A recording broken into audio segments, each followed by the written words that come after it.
Hey, welcome back guys. You and I are at Valley Motorsports in Kelowna, BC, Canada, and we're checking out a 2024 Kawasaki Mule 4010 EPS. If you're looking for a workhorse, I might just have something here for you. Stick around.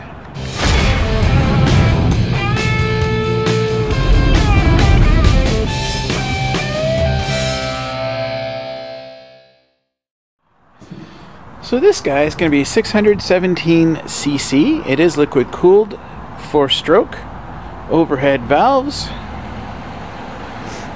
It's a 90-degree V-twin engine on this guy. It's going to have a 76 by 86 millimeter bore and stroke. 10.3:1 compression. It is fuel injected. It's got a magneto transistor ignition system in there, electric start. It's got a 2-speed automatic forward and reverse tranny. And its final drive is a 2-wheel drive, 4-wheel drive, and dual mode differential. So if you know anything about Kawasaki, you know that they really don't change much throughout the years. And I guess that's a good thing because they've found a great technology, a great setup that works. Why mess with it? And the same it's the same here with this particular Mule as well. For the frame, it's going to have a ladder type tubular steel frame. It will have an independent front suspension with a McPherson strut. It's going to have 100 millimeters or 3.9 inches of wheel travel. It's going to have a semi-independent Dion axle, 70 millimeters or 2.8 inches of wheel travel in the rear. So as you see, this is more geared for farm work or agricultural and stuff. You're just not going to have the articulation in the suspension on here that to go out with maybe a club or something on a club ride. It will get you out in the bush. You can do trail riding and stuff like that, but it will have its shortcomings, that's for sure. But again, you have something here that is built solid. It will last forever. Just make sure your maintenance is done. Give it a good soak down every once in a while. That's all you'll pretty much need to do to this thing. It'll have a rack and pinion electric power steering, which is good. So the front tires are going to be a 23 by 11 by 10, and the same size for the rear, 23 by 11 by 10 as well. So again, it might be, if you're wanting to do something a little bit more aggressive for tires, I'm not even sure if that's even available. Hopefully, probably. But it's not a typical size for a side-by-side or ATV, so that may prove some challenges if you wanted to try to take this more on the trail than on the farm. It'll have dual hydraulic drum brakes on the front and dual hydraulic drums on the rear, and your parking brake is a mechanical drum brake as well. So the wheelbase on this guy is going to be 1870 millimeters or 73 inches. Your road clearance is going to be 175 millimeters or 6.9 inches. So yeah, again, I'm not going to be crawling over any major obstacles with this anytime soon. Your seat height is going to be 865 millimeters or 34 inches. The curb mass on this vehicle is going to be 650 kilograms or 1,433 pounds. Your fuel capacity is going to be 24 liters. Where this is going to excel are going to be places like its cargo bed dimensions. It's going to be 1175 by 1310 by 290 millimeters, which translates to 46 by 51 by 11 inches.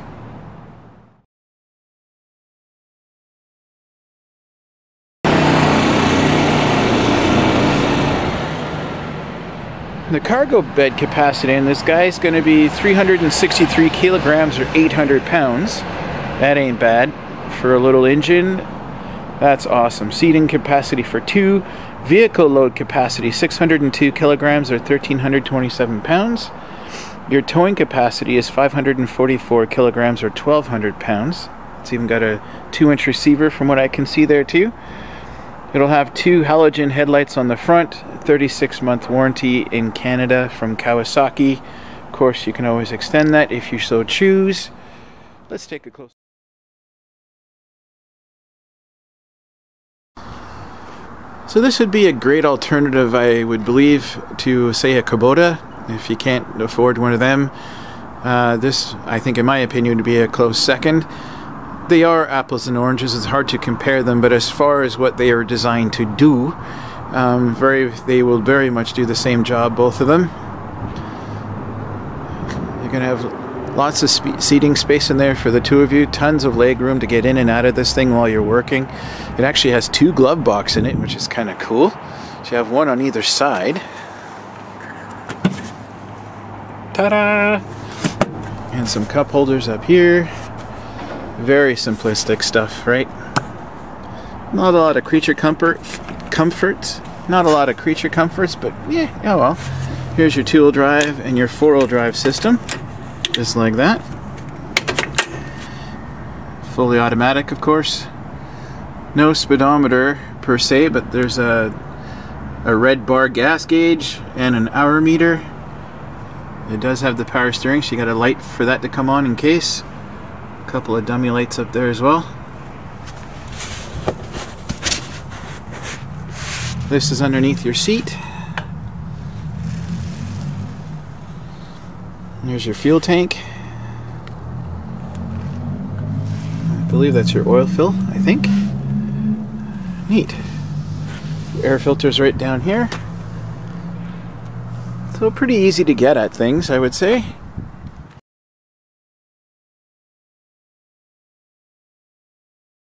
If you're doing any major night riding, you may want to change those headlights to something LED. Maybe even put a winch on there if you can. They must sell a kit for it, I'm sure. It's got a decent front bumper though. That's kind of cool. Roll cage is nice. Maybe even put a roof on there for yourself to keep somewhat out of the elements. Here's a second glove box. Very cool.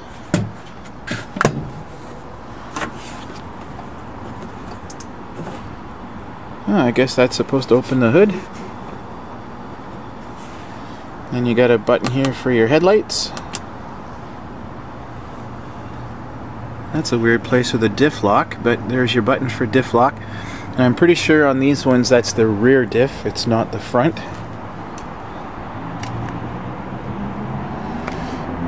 Great box, metal all around, so definitely designed to be a workhorse. And a decent size too. You can put a ton of wood in there. And it's the old clamper down method down here. And there's one on the other side. And you got your typical old Toyota Nissan box tailgate latches there for the tailgate. Okay, so let's see. Aha! I thought that was strange. Oddly inconvenient. That's bizarre. It's actually latched in there and it won't allow the box to go up.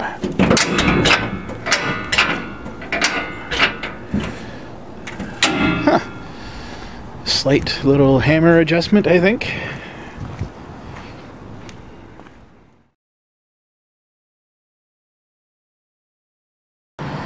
It's great that it actually comes with a 2-inch receiver too. Tow a little trailer behind you and go get a crap load of firewood. Sounds like a good plan to me. Well guys, that about sum up yet another one for a Canadian Quarters review. So appreciate you guys being here. Thank you for checking out the video. Thank you for hitting like and subscribe before you go. If you happen to know anybody that has a similar interest, please pass on my channel name, because word of mouth is a powerful thing. Come on down to Valley Moto Sports in Kelowna, BC, Canada. Come check out Jeremy and his crew out here. They're fantastic people. They'll take great care of you. Again, a full-size showroom with tons of different bikes of all sorts, and sleds and ATVs and side-by-sides, and of course all the accessories and parts you could ever need. And with that guys, I am out of here. We'll see you on the next one, and as always, thank you so much for watching.